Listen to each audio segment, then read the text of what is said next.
Hello, Radhe Radhe. देखिए, आज मैंने ये सीधे पल्लू की साड़ी पहनी है फर्स्ट टाइम। आज मेरा फर्स्ट टाइम है, मैंने कभी नहीं पहनी थी। क्योंकि मैं पार्टी में गई हुई थी, तो मैंने पार्टी में मेरी ताई जी हैं, मैंने उनकी बेटी को देखा था पहनती हुई, तो इतनी अच्छी लग रही थी। तो मैंने सोचा क्यों ना हम कर सकते हैं, ऐसा कोई काम नहीं है जो हम नहीं कर सकते। तो मैंने आज पहन के देखा है, तो वाकई में सभी अभी मैं घर से बाहर निकल के गई थी, तो एक हमारे सामने वाली हैं बोल रही थी कि आज तो आपकी साड़ी बहुत सुंदर लग रही है। मैंने क्यों, कि नहीं आपने आज सीधे पल्ले की बांधी है, मेरे पे तो बांधनी भी नहीं आती है। मैंने कोई नहीं, सब सीख जाते हैं। कि नहीं आप बहुत अच्छी साड़ी बांधते हो। मैंने चलो थैंक यू आपने मुझे बताया। फिर मैं अपने कपड़े सुखाने के लिए छत पे चली गई थी, तो एक आंटी थी, तो ऐसे ही मैं कपड़े सुखा रही थी, उनकी निगाह पड़ गई। बोल रही थी आज तो तूने सीधे पल्ले की साड़ी बांधी है। मैंने हाँ, आज मैंने सीधे पल्ले की बांधी है। नहीं नहीं, बहुत अच्छी लग रही है। तो मैं कह रही हूँ कि किसी के कहने से अच्छा लगता है, तो और मतलब थोड़ा दिल को शांति मिलती है। और आपको मेरी साड़ी कैसी लग रही है फर्स्ट टाइम ही पहनी है मैंने, और अच्छी भी लग रही होगी तो आप कमेंट करके बताना। और कोई भी काम वैसे ऐसा नहीं होता कि हम नहीं कर सकते। तो अब मैं घर पे ही बैठी रहती हूँ, बैठी क्या रहती हूँ, लेकिन मेरा मन नहीं लगता, तो मैं सोचती हूँ कुछ वीडियो बना लेती हूँ। क्योंकि ऐसा नहीं है कि हम कुछ कर नहीं सकते, घर की लेडीज़ भी होती हैं तो कुछ कर सकती हैं। और वैसे तो मैं मैंने एमए बीएड कर रखा है, लेकिन बट अभी जॉब नहीं लगी है। मैं अभी वहाँ बीपीएससी का एग्ज़ाम देने के लिए गई थी, तो वो पेपर कैंसिल हो गया है। मैं दोबारा से प्रिपरेशन कर रही हूँ। और पटना में पड़ा था मेरा सेंटर। और कोई नहीं, थोड़ा माइंड थोड़ा डिस्टर्ब सा हो जाता है जब कोई जॉब नहीं मिलती है, तो पढ़ने के बावजूद भी कहते हैं ना, पढ़ी हुई लड़की को फिर बोलते हैं कि अरे ऐसी पढ़ाई से क्या जब जॉब ना मिले। लेकिन मैं सुनती हूँ कि मतलब ऐसा ही कोई ज़रूरी नहीं होता कि जो जिसको जॉब मिल जाए तो वही पढ़ा हुआ होता है। एक फैमिली सँभालना भी एक बहुत अच्छा काम है। अपनी फैमिली को सँभालें और अपने बच्चों को पढ़ाएँ। मेरा एक बेबी है, मैं वहीं घर पे ही उसे पढ़ाती हूँ। बोलता है कि मम्मा आप मेरा ट्यूशन लगवा दो। बच्चे हैं मोहल्ले के, वो जाते हैं पढ़ने के लिए, तो बोलते हैं मम्मा मेरा ट्यूशन लगवा दो। मैंने कहा कि मैं पढ़ा तो लेती हूँ, कि आप कोई मैडम थोड़ी नहीं हो अब मैंने कहा कोई मैडम होती है, मैडम जो होती हैं वो सब पैसे के लिए पढ़ाती हैं, लेकिन अपने बच्चे को खुद पढ़ाते हैं, वो पढ़ाने के लिए पढ़ाते हैं। ये कहावत सही है। और जो माँ पढ़ाती है, यदि पढ़ी हुई माँ होगी तो अपने परिवार को अच्छी तरह से हैंडल कर लेगी। क्योंकि आज के ज़माने में लड़की को पढ़ना भी ज़रूरी है। क्योंकि आजकल फैमिली भी ऐसी मिलती हैं जो कुछ पढ़ी हुई होती हैं, कुछ नहीं पढ़ी होती हैं, लेकिन एक लड़की का पढ़ना बहुत ज़रूरी है। तो मैंने वैसे एमए बीएड कर रखा है, लेकिन एमए बीएड का मैं अपने मन में सोचती हूँ कुछ भी नहीं है। और मैंने CTET, UP TET, Rajasthan TET और ये सब क्लियर कर रखे हैं, लेकिन मुझे दुःख होता है कि मुझे जॉब नहीं मिली है। लेकिन अब मैंने कुछ सोचा, मेरी दीदी बोल रही थी कि ऐसा कर, तू घर पे बैठी रहती है, कुछ वीडियो ही शूट कर लिया कर, बना लिया कर। मेरे पे आता नहीं था, फिर मैंने सर्च किया और फिर मैं कुछ रील्स डालने लग गई। और वो भी मैंने सर्च करके कि कैसे सर्च किया जाता है। फिर अब मेरा मन करता है कि चलो कुछ, अभी जॉब ही नहीं मिली है तो कुछ कर लें। लेकिन ये कोई काम करना बुरी बात नहीं होती है, किसी के ऊपर डिपेंड नहीं रहना चाहिए। और मैं सोचती हूँ कि मुझे जॉब मिल जाए, यदि नहीं मिलती है तो कोई बात नहीं, वो भगवान का शुक्रिया है जो कुछ करे, और उसी के ऊपर निर्भर हैं हम तो। क्या करते हैं, यदि लग जाएगी तो भगवान के लिए वेरी वेरी थैंक्स। और बेटा बोलता है मम्मा आपकी जॉब लग जाए, आप पेपर कैसा करके आई थी, आप मुझे बताइए। और आप एग्ज़ाम देने के लिए जा रही हो तो ऐसा आप फुल में से फुल करके आना। मैंने हाँ, फुल में से फुल करके आऊँगी जब जो एग्ज़ाम देता है उसे ही पता चलता है कि कैसा एग्ज़ाम होता है। और सही एग्ज़ाम सही आया था, मीडिएटर था, ना ज़्यादा हार्ड था, ना ज़्यादा सॉफ्ट था, नॉर्मल था। तो सही था। अब मैंने आके मैचिंग तो नहीं की, क्योंकि पता चल गया कि पेपर आउट हो गया है बीपीएससी का।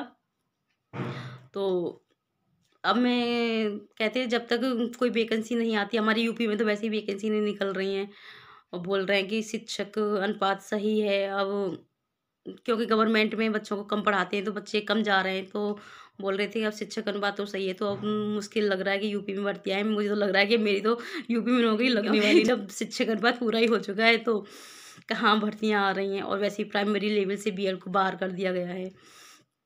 लेकिन अब मैं सोच रही हूँ कि आगे अब क्या करूँ?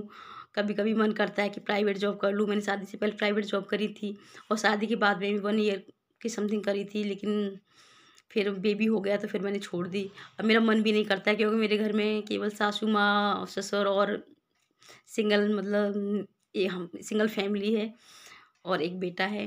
तो मैं सोचती हूँ कि एक जॉब ही करना एक वो नहीं होती, अपने परिवार को सँभालना भी बहुत बड़ी हिम्मत होती है। हमें अपने परिवार को भी अच्छी तरह से सँभालना चाहिए क्योंकि हमारी सासू माँ हैं, लेकिन कहते हैं ना कि बहू जा रही है नौकरी करने के लिए और सासू माँ घर का काम कर रही है। मैं भी ये करना नहीं चाहती हूँ, कोई बात नहीं, क्योंकि यदि गवर्नमेंट मिलती है तो ठीक है, नहीं तो हस्बैंड और हमारे ससुर जी हैं जो, वो तो जाते ही हैं और बेबी को मैं हैंडल कर ही लेती हूँ।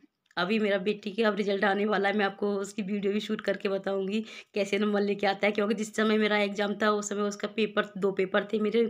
15 का एग्ज़ाम था, मुझे यहाँ से 13 को निकलना था। मैं 13 को यहाँ से गई थी और इसको प्रिपरेशन मैंने पहले ही ऑलरेडी करा दी थी, लेकिन फिर भी मुझे डाउट लग रहा था, पता नहीं है क्या करेगा ये, क्योंकि एक माँ को तो लगता ही है कि वो पूरी साल की मेहनत कहीं बर्बाद ना हो जाए। अब मैं उसे तैयारी करवा चुकी थी, लेकिन मेरे मन में ये लग रहा था मेरा पेपर जैसा होगा वो होगा, लेकिन इसका पेपर अच्छा होना चाहिए। तो मैं वहाँ से पूछती रही, बेटा कैसे एग्ज़ाम करके आया है? तो बोल रहे थे, मम्मा इतने नंबर का करके आया हूँ, 40 आउट ऑफ 30 करके आया हूँ। मैं कि चलो मैं आके पूछती हूँ कैसा होता है। तो मम्मा आप बताओ आपका कैसा हुआ है? आपने तो 150 का बता रही थी, आप 150 का करके आए हो। मैंने कहा बेटा करके तो सारे आई, पर ये नहीं पता कि कैसा हुआ है, क्योंकि मैंने अभी मैचिंग नहीं की है। तो ये है, कोई बात नहीं। फिर मैंने आके यहाँ उसकी सॉल्यूशन कराया तो पेपर मतलब पास हो जाएगा। अब देखते हैं कितने % मार्क्स आते हैं उसके। और बेटा एक्टिव है और होना भी चाहिए, आज के ज़माने में तो एक्टिव बच्चे होने चाहिए। सभी बोलते हैं कि इसके पिताजी बहुत सीधे हैं, लेकिन घर कैसे चलेगा? सीधे आज के ज़माने में सीधे का कोई महत्व नहीं होता। तो एक बार मैं अभी एक गाँव में गई थी, तो हमारी मम्मी जी दूध लेके आती हैं, वहाँ पे बोल रही थी कि वो अंकल कहते थे कि इनके पिताजी बोलते जब दोनों ही सीधे मिल गए तो कैसे मतलब घर चलेगा। तो मैं वहाँ पे गई तो मुझे देख के बोलने की मुझे नहीं लगता कि चलो वो सीधे हैं तो ये मतलब घर चल जाएगा, क्योंकि एक सीधा है तो एक मतलब थोड़ा सही है, मतलब मैडम इनकी सही है जो अपने घर को अच्छी तरह से हैंडल कर सकती हैं। तो मैंने कहा चलो कोई नहीं, मैंने कहा ऐसा होना भी चाहिए, दोनों ही सीधे मिल जाएँगे तो काम नहीं चलेगा। और फिर वहाँ से आने के बाद में माइंड में तो कई ख़्याल आते हैं कि अ, हम सही हैं, लेकिन सही होने के बावजूद जब जॉब नहीं मिलती है हमें, तो हमें थोड़ा दुःख सा होता है। और कोई नहीं, 2-3 बार मैंने राजस्थान के क्लियर भी कर लिए हैं, री-क्लियर कर लिया है, लेकिन एक बार तो पोस्टपोन कर दिया गया था। फिर दोबारा से गई थी, फिर वो भी क्लियर हो गए थे दोनों मेरे। और सब बोलते हैं, जैसे घर पे कभी मेरा भी फ्रिज ख़राब हो गया था, तो वहाँ पे फ्रिज वाले भैया आए थे बनाने के लिए, तो ऐसे ही मैं स्टडी कर रही थी और मेरे बीपीएससी का एग्ज़ाम होने वाला था। तो बोल रहे थे कि आप किसकी प्रिपरेशन कर रही हो? मैंने कहा बीपीएससी की। कि ये क्या होता है? मैंने कहा बिहार का टीचर का टेस्ट है। कि आपने सीटेट कर रखा है? मैंने हाँ। कि फिर तो आपकी जॉब लग जाएगी। लेकिन मन में उम्मीद तो ऐसी होती है कि कोई कहता है कि तुम्हारी जॉब लग जाएगी तो खुशी सी होती है, लेकिन फिर भी मुझे लगता है कि जब तक मिली नहीं है तो कुछ भी नहीं है। और भगवान ने चाहा तो सब भगवान का हाथ होता है। लग तो माना कि तुम काम कोई करते हो तो उसमें प्रभु का हाथ तो होता ही है। और अब पता नहीं है क्या होता है आगे, भगवान जाने।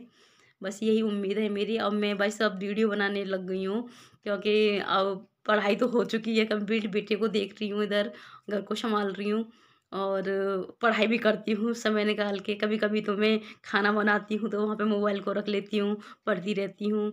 और कोई नहीं, बस चल रहा है, समय पास हो रहा है। और यदि आपको मेरी वीडियो अच्छी लगती है तो थोड़ा फॉरवर्ड करिए, आगे बढ़ाइए और जल्दी से जल्दी मेरे सब्सक्राइबर भी पूरे हों और मेरा वॉच टाइम भी हो, क्योंकि हम रील्स बनाते हैं तो उससे वॉच टाइम काउंट नहीं होता है, लेकिन देखते बहुत लोग हैं।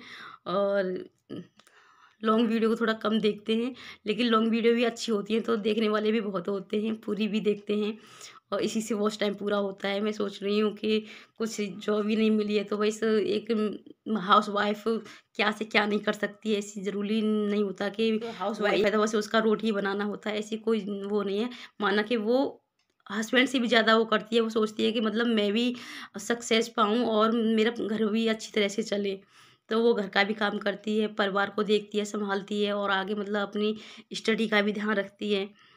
तो ये सब कुछ वो अब उसके मन में जब तक उसकी जिसकी मन में जो ख़्वाहिश होती है वो पूरी ना हो, तो वो जब तक डाउट ही बना रहता है। तो बस भगवान से यही उम्मीद है कि जल्दी से जल्दी मेरी जॉब भी लग जाए और जो मैंने जो काम ठाना है वो कंप्लीट जल्दी से जल्दी हो। बस भगवान से यही दुआ है और आप लोगों से भी बस यही उम्मीद करती हूँ कि मुझे मेरे चैनल को आगे बढ़ाइए। और कोई काम छोटा नहीं होता है। हम शुरुआत से हम कहते हैं कि ये काम हम नहीं कर सकते, ऐसा नहीं है, क्योंकि मैंने कई वीडियो ऐसी देखी हैं जो अ, लगता था उसे कि हम अब नहीं करेंगे। मतलब कोई भी काम करो छोटे से बड़ा होता है। हम जब तक छोटा काम स्टार्ट नहीं करेंगे तो हम बड़ा कैसे कर सकते हैं। पहले कहते हैं हमें जब सीढ़ियों पे चढ़ना होता है तो हम पहले सीढ़ी पे चढ़ेंगे, फिर दूसरी पे चढ़ेंगे, फिर तीसरी पे, ऐसे ऐसे करके जब ऊपर पहुँचते हैं आप सोचो कि हम एक साथ ऊपर चढ़ जाएँ तो ऐसे नहीं चढ़ सकते। तो बस यही है कि आप सब ठीक रहो, अच्छे रहो, खुश रहो, बस आपसे यही उम्मीद है। और मैं मथुरा से बिलॉन्ग करती हूँ। और जय श्री कृष्णा, राधे राधे, बांके बिहारी लाल की जय।